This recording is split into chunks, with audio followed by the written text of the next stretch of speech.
साईंची नगरी शिर्डी सुद्धा सध्या भाविकांनी चांगलीच दुमदुमून गेलेली आहे। भाविकांना साई समाधीचं दर्शन मिळावं यासाठी प्रशासनानं चोख व्यवस्था केली आहे आणि मंदिर 24 तास खुलं राहणार आहे। काय नेमकं शिर्डीमध्ये सध्या वातावरण आहे याचाच आढावा घेतलाय आमचे प्रतिनिधी कुणाल जमदाडे यांनी।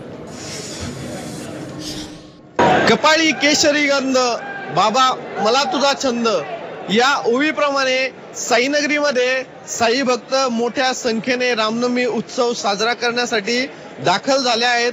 उत्सवाचा आज मुख्य दिवस आहे आणि पारायणाची समाप्ती होऊन साईबाबांच्या पादुकांची मिरवणूक देखील काढण्यात आली आहे आणि त्यानंतर साईबाबांच्या दर्शनाला सुरुवात झाली आहे। आपण आता दर्शन रांगेमध्ये आहोत आणि या ठिकाणी आपण दृश्यामध्ये बघू शकतो ही जी आहे ती साई संस्थांचं दर्शन संकुल आहे। यामधून गाभाऱ्यामध्ये प्रवेश देखील दिला जातो आणि हे जे जर बघितलं तर साई मंदिराच्या ज्या संपूर्ण दर्शन रांगा आहेत म्हणजे 12 हॉल असतील आणि ज्या बाकीच्या दर्शन रांगा आहेत। पडाच्या दिवशी निघालेलो आहोत पायी पालखी घेऊन।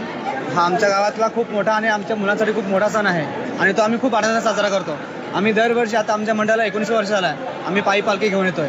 आमच्या गावातील सर्व पोरं वेवर मंडळातील सर्व पोरं या पालखीसाठी खूप उत्साहाने साथ देतात। हिंदूंचं नवं वर्ष आहे आणि आपण तो नववर्ष आपल्या घरी साजरा करतो, पण आम्ही सर्व साई भक्त या उद्देशाने येतो की हा नववर्ष आम्ही आध्यात्मिकरित्या पार पाडावा आणि त्या साजरा करावा, म्हणून आम्ही आध्यात्मिक स्वरूपात ही पदयात्रा काढल्या आणि तो उत्सव आम्ही 9 दिवस साजरा करत येतो। मोठ्या संख्येने साई भक्त साईनगरीमध्ये साईबाबांचं दर्शन घेण्यासाठी दाखल झाल्याचं दृश्य बघायला मिळत आहे। मोठा ओघ गर्दीचा जो आहे तो शिर्डीकडे वळतो। साई संस्थांच्या वतीनं देखील जय्यत तयारी करण्यात आली आहे।